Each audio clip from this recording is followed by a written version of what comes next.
Barcodes are everywhere. They're on the food we buy, the clothes we wear, the computers we use. Our supply chain uses them for logistics and so much more. But what are barcodes exactly? And does your business need them? We decided to speak with Michelle Covey, the Vice President of Commercialization at GS1 US, to talk about what barcodes are, where they came from, and where they're headed.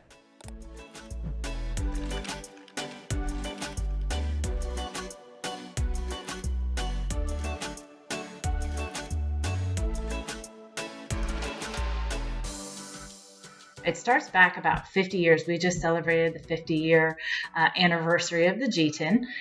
In about 1971, a group of industry members came together because they wanted to try to solve for product identification. And by 1973, they came up with the GTIN, which is the Global Trade Item Number, the standards for that. And then, very exciting, we had the first barcode scan of that GTIN in 1974, June 26th. It was a pack of Wrigley's Juicy Fruit Gum in a Marsh's supermarket store. A lot of people use barcode and confuse it with also a UPC or a GTIN. So I'm going to break it down because it's been used in a variety of ways in the industry. So the barcode in itself is actually that lined item, that data carrier that can carry a product identifier.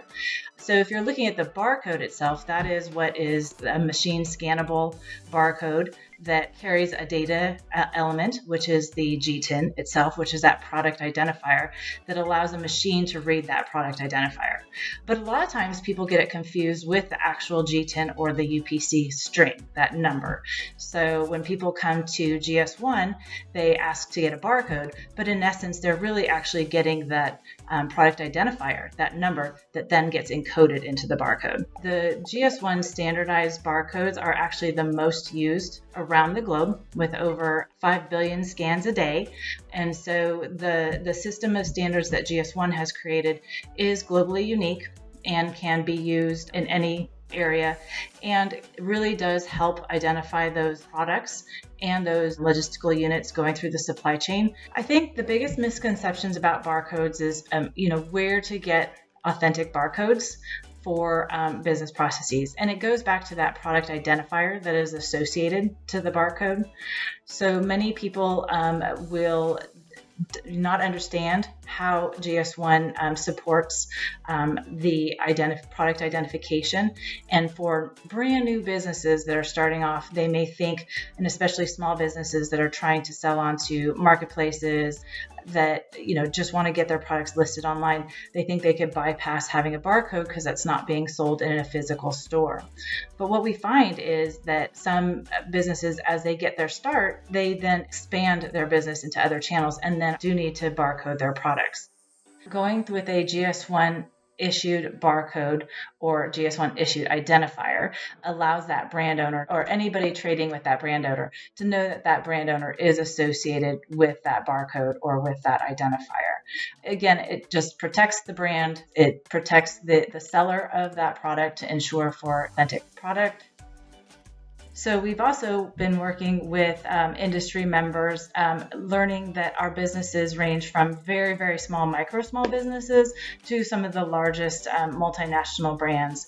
As we've interviewed some of our members, we've realized we needed to provide an offering for our members to have, instead of a pack of GTINs or product identifiers to barcode their products, that maybe a single GTIN would be best for them. So we did recently, last November, offer a single GTIN. This is a one-time fee and allows them to at least start identifying their products with the GS1 standard identifier and get their foot in the door and do business like any of the other major players in the industry.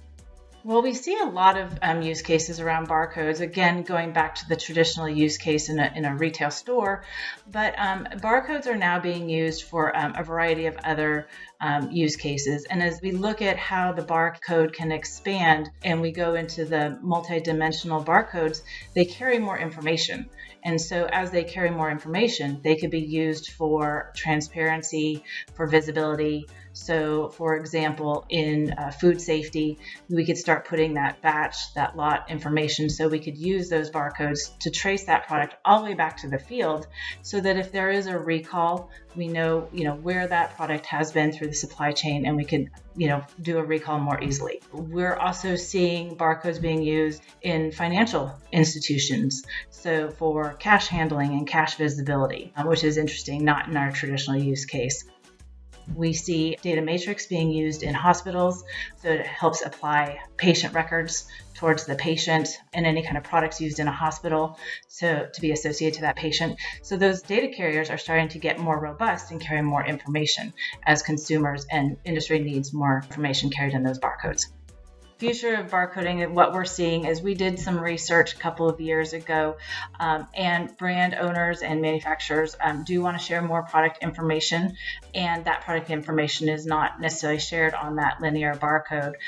Through that, we've started to work with industry to move into more robust barcodes on products, where maybe a digital link, the GS1 Digital Link, which actually has a lot more information. It could be resolved to marketing material, like food products, to allergens or nutrition labels. It could be also linked to the recipes. It could also trace back to products, again, where they came from, where they originated, so the consumer has a lot more information. So we are working with industry on what we're calling Sunrise 2027, where we're working with industry members to move from that linear barcode to the QR code or a data matrix barcode that does embed that GS1 Digital Link to carry more information. If you want to know more about how you can get started barcoding with GS1 US registered barcodes, click the link in the description.